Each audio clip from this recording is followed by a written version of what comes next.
Hi all. നമ്മുടെ കേരളത്തിന്റെ മുഖ്യമന്ത്രിയും അതോടൊപ്പം തന്നെ പി അൻവറും അതോടൊപ്പം തന്നെ ADGP, പോലീസ് തുടങ്ങിയ സർവ്വ സംവിധാനങ്ങളും CPM-ഉം ഒക്കെ തമ്മിലുണ്ടായ അസ്വാരസ്യങ്ങൾക്ക് പരിഹാരമായിരിക്കുന്നു എന്നാണ് മനസ്സിലാക്കാൻ കഴിയുന്നത്. കാരണം മുഖ്യമന്ത്രി ഇന്ന് പത്രസമ്മേളനം വിളിച്ച് കാര്യങ്ങൾ വ്യക്തമാക്കിയിരിക്കുന്നു. കേരളത്തിന്റെ അവസാന വാക്ക്, അതായത് കേരളത്തിന്റെ മുഖ്യമന്ത്രി കൂടിയായ പിണറായി വിജയൻ ഇന്ന് നടത്തിയ വാർത്താ സമ്മേളനത്തിൽ പറഞ്ഞിരിക്കുന്നത് അൻവർ ഒരു പഴയകാല കോൺഗ്രസ്സുകാരനാണെന്നും ആരോപണം ആർക്ക് വേണമെങ്കിലും ഉന്നയിക്കാമെന്നും അതിൽ വസ്തുതയുണ്ടെങ്കിൽ സർക്കാർ നടപടിയെടുക്കുമെന്നുള്ള വാക്കുകളാണ് മുഖ്യമന്ത്രി അവസാനമായിട്ട് നടത്തിയിരിക്കുന്നത്. ഏതായാലും അൻവർ കഴിഞ്ഞ ഒരു മാസത്തോളമായി തുടരുന്ന ആരോപണങ്ങൾ അത് പോലീസിനെതിരെയും അതോടൊപ്പം തന്നെ മുൻ മലപ്പുറം SP-ക്കെതിരെയും ADGP-ക്കെതിരെയും അതോടൊപ്പം തന്നെ മറ്റു മുതിർന്ന മുഖ്യമന്ത്രിയുടെ പൊളിറ്റിക്കൽ സെക്രട്ടറിക്കും എതിരെയായുള്ള ആരോപണങ്ങൾക്ക് ഇന്ന് മുഖ്യമന്ത്രി മറുപടി പറഞ്ഞിരിക്കുകയാണ്. ഒരുപാട് ദിവസങ്ങൾക്ക് ശേഷമാണ് മുഖ്യമന്ത്രി ഇതിന് മറുപടി നൽകിയിരിക്കുന്നത്. ADGP-ക്കെതിരായ അൻവർ നൽകിയ പരാതികൾ, അത് പാർട്ടി സെക്രട്ടറിക്ക് നൽകിയ പരാതികൾ, പൊളിറ്റിക്കൽ സെക്രട്ടറി കൂടിയായ ശശിക്കെതിരെ പാർട്ടി സെക്രട്ടറിക്ക് നൽകിയ പരാതികൾ, ഇങ്ങനെ തുടങ്ങിയ സർവ്വ കാര്യങ്ങളിലും മുഖ്യമന്ത്രി ഇന്ന് നിലപാട് പറഞ്ഞിരിക്കുകയാണ്. സർക്കാർ ഇതിനെപ്പറ്റി എന്ത് ചെയ്തു എന്നുള്ള രീതിയിലുള്ള മറുപടിയാണ് മുഖ്യമന്ത്രി പറഞ്ഞിരിക്കുന്നത്. നമുക്ക് എന്താണ് ഇന്ന് മുഖ്യമന്ത്രി പറഞ്ഞത് എന്ന് ആദ്യം കണ്ടു നോക്കാം. MR അജിത്കുമാറിനെതിരെ അങ്ങ് നടപടി സ്വീകരിക്കാത്തത് അദ്ദേഹം ഏതെങ്കിലും തരത്തിൽ അങ്ങയെ വഴിവിട്ട് സഹായിച്ചുകൊണ്ടാണെന്ന ദുഷ്ടലാക്കോടുള്ള ആരോപണങ്ങൾ പൊതുമണ്ഡലത്തിൽ പ്രതിപക്ഷ നേതാക്കളടക്കം ഉന്നയിക്കുന്നുണ്ട്. അപ്പോൾ ഈ ADGP MR അജിത്കുമാറുമായി ഏതെങ്കിലും വ്യക്തിപരമായ കടപ്പാട് കൊണ്ടാണോ അദ്ദേഹത്തെ ഇவ்விധം സംരക്ഷിക്കുന്നത്? എന്നെ വഴിവിട്ട് സഹായിക്കാൻ നിങ്ങൾക്ക് ആർക്കും കഴിയില്ല, ഒരാൾക്കും കഴിയില്ല. കാരണം വഴിവിട്ട് നടക്കുന്ന ഒരു ശീലമുണ്ടയാളെ മാത്രമേ വഴിവിട്ട് സഹായിക്കാൻ പറ്റൂ. ആ പൂതിയൊക്കെ മനസ്സിൽ വെച്ചാൽ മതി. പിന്നെ ഏതെങ്കിലും ഒരു അപഖ്യാതി പറഞ്ഞു വരുത്തി അതിൻ്റെ ഭാഗമായിട്ട് എന്നെ മറ്റൊരാൾക്കെതിരാക്കാന്നുള്ളതും സാധിക്കുന്ന കാര്യമല്ല. എന്താണോ നിയമപ്രകാരം ചെയ്യേണ്ടത് അത് മാത്രമേ സാധാരണഗതിയിൽ ചെയ്യൂ. ഇവിടെ കേൾക്കുന്നത് എന്തിന് നിങ്ങളെന്തിനു ധൃതി കാണിക്കുന്നത്? ഞാൻ എഴുന്നേറ്റ് പോകുന്നില്ലല്ലോ. ഇതിനകത്ത് ശ്രദ്ധിക്കേണ്ട ഒരു കാര്യം, അദ്ദേഹം തന്നെ അൻവർ തന്നെ നേരത്തെ വ്യക്തമാക്കിയിട്ടുണ്ട്. നേരത്തെ അദ്ദേഹത്തിന് ഈ മറുനാടൻ മലയാളിയുമായിട്ട് ബന്ധപ്പെട്ടുള്ള വിഷയത്തിൽ അദ്ദേഹത്തെ അറസ്റ്റ് ചെയ്യാത്തതിൽ ഈ അജിത് കുമാറാണ് അതിൻ്റെ ആള് എന്ന് പറഞ്ഞുകൊണ്ടുള്ള പരാതി ഉണ്ടായിരുന്നു. ആ പരാതി ഒരു ഘട്ടത്തിൽ എന്നോടും പറഞ്ഞിരുന്നു അദ്ദേഹം ഇത് ഇങ്ങനെയാണെന്നത്. പക്ഷേ എൻ്റെ പരിശോധനയിൽ അത് അങ്ങനെ ഒരു വസ്തുത എൻ്റെ ബോധ്യത്തിലില്ല. അന്ന് പോലീസിലും അന്വേഷിച്ച് നോക്കുമ്പോൾ അതിൻ്റെതായ നടപടിക്രമങ്ങൾ അവർ പാലിച്ചിട്ടുണ്ട്. പക്ഷേ അവർക്ക് അറസ്റ്റ് ചെയ്യാൻ പറ്റിയില്ല എന്നുള്ളത് മാത്രമേ മനസ്സിലാക്കിയിട്ടുള്ളൂ. പിന്നെ മറുനാടൻ മലയാളിയുടെ ഏറ്റവും കടുത്ത വിമർശനത്തിന് വിധേയനാകുന്നയാൾ ആരാണെന്ന് നിങ്ങൾക്ക് എല്ലാവർക്കും അറിയാമല്ലോ. അപ്പോൾ ഇയാളെയൊക്കെ സഹായിക്കുന്നത് പറയാൻ പറ്റില്ലല്ലോ. അത് പറഞ്ഞിട്ടില്ല എന്ന് മാത്രം. പക്ഷേ ഓഫീസിലുള്ള മറ്റാളുകളെ അതുമായി ബന്ധപ്പെടുത്തി പറയുകയാണ്. അവരൊക്കെ CM ഓഫീസാണ്, CM ഓഫീസിൻ്റെ ഭാഗമായി നിൽക്കുന്നതാണ്, വിശ്വസ്തമായ രീതിയിൽ കാര്യങ്ങൾ നിർവഹിച്ചു പോവുകയാണ്. അതിലപ്പുറം വേറൊന്നും പറയാനില്ല.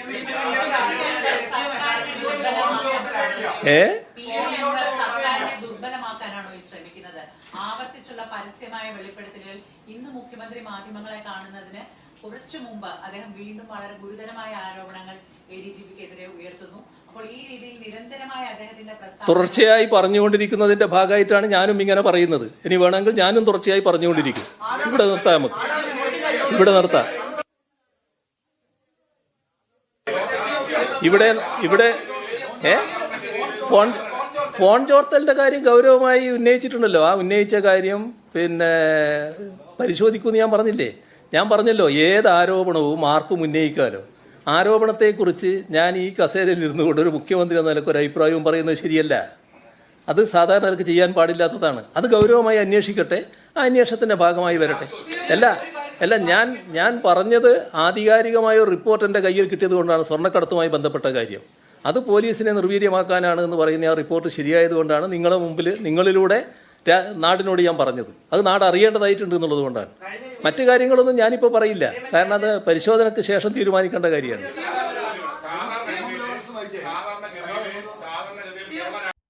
ഓക്കെ, അത്രയുമാണ് CM എന്ന് പറഞ്ഞിട്ടുള്ളത്. അപ്പൊ പറഞ്ഞു വരുന്നത് കള്ളക്കടത്ത് സംഘത്തെ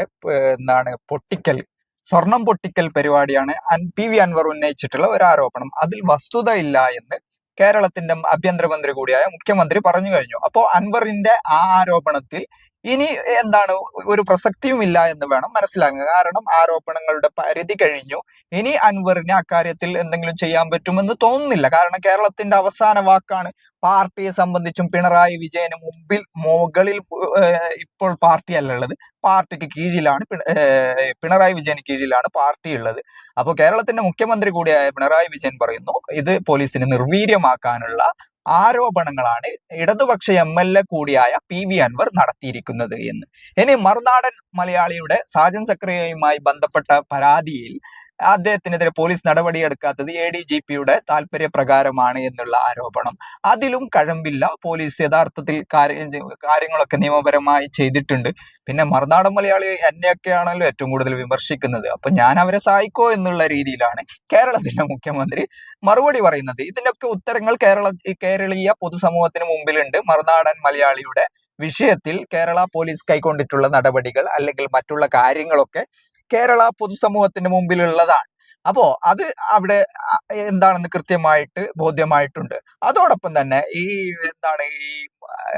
അൻവർ ഉന്നയിച്ചിട്ടുള്ള മറ്റൊരു ആരോപണമായ ഫോൺ ചോർത്തൽ, മന്ത്രിമാരുടെ അടക്കം ഫോണുകൾ പോലീസുകാർ ചോർത്തുന്നു എന്നുള്ള രീതിയിലുള്ള ആരോപണങ്ങൾ. ആ ആരോപണത്തിന് മുഖ്യമന്ത്രി നൽകിയ മറുപടി ഗൗരവമായ അന്വേഷണങ്ങൾ അതിനെപ്പറ്റി നടക്കുന്നുണ്ട് എന്നാണ്. ഇതില് ഈ യഥാർത്ഥ പ്രശ്നം നിലകൊള്ളുന്നത് ഇവിടെയാണ്, ഈ അന്വേഷണങ്ങൾ എന്നുള്ളത്. കാരണം ഇതൊക്കെ അന്വേഷിക്കേണ്ട ആളുകൾ ഈ ADGP കീഴിലുള്ള ഉദ്യോഗസ്ഥരാണ്. ADGP ആണ് ഇവർക്ക് മുകളിൽ നിൽക്കുന്ന അന്വേഷണ ഉദ്യോഗസ്ഥൻ എന്നുള്ളത്. കാരണം കേരളത്തിന്റെ ക്രമസമാധാന ചുമതലയുള്ള ആളാണ് കേരളത്തിന്റെ ADGP എന്നുള്ളത്. ആ ADGPക്കെതിരായി ഇത്തരം ആരോപണങ്ങൾ ഉയരുമ്പോൾ അയാൾക്ക് കീഴിലുള്ള അന്വേഷണ ഉദ്യോഗസ്ഥരാണ് ഇതേ അന്വേഷണങ്ങൾ നടത്തി ADGPക്ക് റിപ്പോർട്ട് കൊടുത്ത് ആ റിപ്പോർട്ട് മുഖ്യമന്ത്രിക്കും മുഖ്യമന്ത്രിയുടെ പൊളിറ്റിക്കൽ സെക്രട്ടറിക്കും എതിരെ അവർക്കൊക്കെ നൽകുന്നുള്ളത്. ഈ അന്വേഷണങ്ങൾ ഏത് രീതിയിലായിരിക്കും എന്നുള്ളതാണ് ജനങ്ങളെ സംബന്ധിച്ചിടത്തോളം ആശങ്കയുള്ളത്. അവിടെയാണ് ഇതിന്റെ പ്രശ്നത്തിന്റെ കാമ്പിൽ നിലകൊള്ളുന്നുള്ളത്. ഇതിൽ കൃത്യമായിട്ടുള്ള ഒരു ജുഡീഷ്യൽ അന്വേഷണമാണ് വേണ്ടതെന്ന് ഇന്ന് കോൺഗ്രസിന്റെ നേതാവ് കൂടിയായിട്ടുള്ള K മുരളീധരൻ ഇന്ന് പറഞ്ഞിട്ടുണ്ട്. സത്യം പറഞ്ഞാൽ പോലീസിനെതിരെയുള്ള അന്വേഷണങ്ങൾ അല്ലെങ്കിൽ കേരളത്തിലെ പോലീസിന്റെ ഒന്നാം നമ്പർ DGP ഉണ്ട്. DGPക്ക് മുകളിൽ സൂപ്പർ DGP ആയി ADGP കാര്യങ്ങൾ കൈകാര്യം ചെയ്യുന്നതാണ് അൻവർ പറയുന്നത്. അത് വെച്ച് നോക്കുമ്പോൾ കേരളത്തിലുള്ള ഇന്നത്തെ സാഹചര്യത്തിൽ ADGP കീഴിലുള്ള ഉദ്യോഗസ്ഥർ ഇത് അന്വേഷിക്കുകയും ADGP തന്നെ റിപ്പോർട്ട് തയ്യാറാക്കുകയും തന്നെ പറ്റിയിട്ടുള്ള മുഴുവൻ അന്വേഷണങ്ങളും തന്റെ കീഴിലുള്ള ഉദ്യോഗസ്ഥർ അന്വേഷിക്കുന്നതും അവരുടെ അടുത്ത് ADGP പോകുന്നതും ADGPക്ക് ആ റിപ്പോർട്ട് കൈമാറുന്നതും ഒക്കെയുള്ള രീതിയാണ് ഇപ്പോൾ അവലംബിച്ചിട്ടുള്ളത്. ഇത് തന്നെയാണ് ഇതിന്റെ കാതലായ പ്രശ്നം എന്നുള്ളത്. അതുകൊണ്ട് തന്നെ PV അൻവർ ഇനി എന്താണ് ഈ വിഷയത്തിൽ ചെയ്യാൻ പോകുന്നത് എന്ന്. കാരണം ഇവിടെ മുഖ്യമന്ത്രിയുടെ പൊളിറ്റിക്കൽ സെക്രട്ടറിക്ക് പിണറായി വിജയൻ, അതായത് കേരളത്തിന്റെ മുഖ്യമന്ത്രി, ക്ലീൻ ചിറ്റ് നൽകി കഴിഞ്ഞു. ADGPക്കും ക്ലീൻ ചിറ്റ് നൽകി കഴിഞ്ഞു. ADGP ഇതുവരെ മാറ്റിയിട്ടില്ല.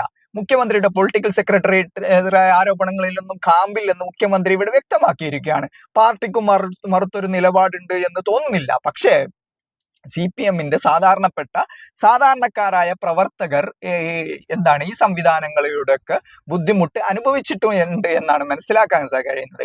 കാരണം ഈ മലപ്പുറം ജില്ലയിലുണ്ടായി ഈ അൻവർ ഉയർത്തിക്കൊണ്ടുവന്ന ആദ്യം ഉയർന്ന വിഷയം എന്നുള്ളത് ഈ കള്ളക്കടത്തിനേക്കാൾ അപ്പുറം അവിടെ ഈ കേരള സർക്കാരിന്റെ ലൈഫ് മിഷൻ പദ്ധതിക്കായിട്ടുള്ള വീടുകളിൽ മണ്ണടിക്കാൻ കൊണ്ടുവന്ന ടിപ്പർ ലോറികളുടെ നിയമത്തിന്റെ പഴുതുകൾ ഉണ്ടാക്കിക്കൊണ്ട് പോലീസ് പിടിച്ചെടുക്കുകയും അത് പോലീസ് സ്റ്റേഷനിൽ വെക്കുകയും ചെയ്യുന്നു. അതായത് 400-500 സ്ക്വയർ ഫീറ്റ് വീട് നിർമ്മിക്കാനുള്ള വാഹനങ്ങളടക്കം, സഖാവ് എന്നുള്ള പേരുള്ള വാഹനം അടക്കം പിടിച്ചെടുത്ത് ഒരു പ്രാദേശിക CPMന്റെ നേതാവിന്റെ വണ്ടി അടക്കം പിടിച്ചുകൊണ്ട് ഇത്തരം കാര്യങ്ങൾ നടക്കുന്നു എന്ന് മുതലാണ് ഈ കാര്യങ്ങൾ തുടങ്ങുന്നത്. അതിനുശേഷമാണ് ഒരുപാട് ആരോപണങ്ങൾ വന്നിട്ടുള്ളത്. ഈ വിഷയത്തിൽ PV അൻവർ ഇടപെട്ടിട്ടും ഒന്നും ചെയ്യാൻ പറ്റിയില്ല. അവിടുത്തെ CPMകാരായ ആളുകൾ ഇടപെട്ടിട്ടും ചെയ്യാൻ പറ്റിയില്ല. അത് മുതലാണ് കാര്യങ്ങൾ കിടക്കുന്നത്. പക്ഷെ കേരളീയ പൊതുസമൂഹത്തെ സംബന്ധിച്ചിടത്തോളം PV അൻവർ ഇവിടെ ഉയർത്തിവിട്ടിട്ടുള്ള ആരോപണങ്ങൾ ഇതിനൊക്കെ ഇപ്പോഴും ഉത്തരമായിട്ടില്ല. ഇത് പ്രതിപക്ഷം ഒരു താൽക്കാലിക സമരങ്ങൾ നടത്തി എന്നതിനപ്പുറം പ്രതിപക്ഷവും ഇത് ഉയർത്തിക്കൊണ്ടുവരുന്നതിൽ എത്രത്തോളം വിജയിച്ചു എന്ന് പരിശോധിക്കപ്പെടേണ്ട കാര്യമാണ്. അതോടൊപ്പം തന്നെ BJP, ഇതിന്റെ എല്ലാ ഗുണഭോക്താക്കളുമായ BJPയും RSSും അവർ പൂർണ്ണ തൃപ്തരാണ് പോലീസിന്റെയും അതോടൊപ്പം തന്നെ ഈ അന്വേഷണ ബാക്കിയുള്ള സംവിധാനങ്ങളെയും അവരെന്താണ് സാധാരണഗതിയിൽ എല്ലാത്തിലും വിമർശനങ്ങളും അല്ലെങ്കിൽ ആക്ഷേപങ്ങളുമായിട്ട് വരാറുള്ള BJP ADGPയുടെയും അതോടൊപ്പം തന്നെ കേരള പോലീസിന്റെയും പൂർണ്ണമായിട്ടും എന്താണ് എല്ലാം ശരി എന്നുള്ള രീതിയിലുള്ള പക്ഷക്കാരാണ്. അവർക്ക് ഇതിൽ ഒരു സമരമോ ഒരു പ്രശ്നമോ അവരെ സംബന്ധിച്ചിടത്തോളം ഇല്ല എന്നുള്ളതാണ്. അത് കാരണം അതിന്റെ ഗുണഭോക്താക്കൾ അവരായതുകൊണ്ട് തന്നെ അവർക്ക് അതിൽ പ്രശ്നമാകാനില്ല. എന്നാൽ പ്രതിപക്ഷത്തെ സംബന്ധിച്ചിടത്തോളം അതോടൊപ്പം തന്നെ ഇതിന്റെ കെടുതികൾ അനുഭവിച്ച സാധാരണക്കാരെ സംബന്ധിച്ചിടത്തോളം അൻവർ ഉയർത്തിവിട്ട പ്രശ്നങ്ങൾ ഇവിടെ നിലനിൽക്കുന്നത് തന്നെയുണ്ട്. അൻവറിന് ഇനി ഇക്കാര്യത്തിൽ പ്രത്യേകിച്ചിട്ടും എന്തെങ്കിലും ചെയ്യാൻ പറ്റുമോ എന്ന് ചോദിച്ചാൽ പിണറായി വിജയന് മുകളിൽ കയറി എന്തെങ്കിലും ചെയ്യാൻ പറ്റുന്ന ഒരു സംവിധാനമോ അല്ലെങ്കിൽ ഒരു പാർട്ടി സംഗതിയോ കാര്യങ്ങളോ ഒന്നും അൻവറിനെ സംബന്ധിച്ചിടത്തോളം ഇല്ല. അൻവർ കേവലം ഒരു ഇടതുപക്ഷ പിന്തുണയോടുകൂടി ജയിച്ച ഒരു MLA മാത്രമാണ്. അതുകൊണ്ട് തന്നെ PV അൻവറിന്റെ ഇക്കാര്യത്തിൽ ഇനി എന്തെങ്കിലും ചെയ്യാൻ പറ്റുമെന്ന് തോന്നുന്നില്ല. PV അൻവർ വെടിനിർത്തലിന് തയ്യാറാവേണ്ടി വരും. അതാണ് ഇന്ന് പിണറായി വിജയൻ അവസാനമായിട്ട് പറഞ്ഞു വെക്കുന്നത്. അപ്പോൾ ഏതായാലും കാര്യങ്ങൾ ഇങ്ങനെയൊക്കെയാണ്. ഇനി വരാൻ പോകുന്ന കാര്യങ്ങൾ എന്തായിരിക്കുമെന്ന് ഇതുവരെ ഉന്നയിക്കപ്പെട്ടിട്ടുള്ള ആരോപണങ്ങളുടെ അവസ്ഥ, അതിന്റെ അന്വേഷണങ്ങൾ അല്ലെങ്കിൽ അതിന്റെ കാര്യങ്ങളിൽ എന്ത് തീരുമാനമാവുമെന്ന് മുഖ്യമന്ത്രിയുടെ ഇന്നത്തെ വാർത്താ സമ്മേളനത്തോടു കൂടി വ്യക്തമായതാണ്. കാര്യങ്ങൾ ഇങ്ങനെ തന്നെ തുടർന്നു പോകാനാണ് എല്ലാ സാധ്യതകളും ഉള്ളത് എന്നാണ് ഇതിൽ നിന്നും വ്യക്തമാവുന്നുള്ളത്. ഓക്കെ.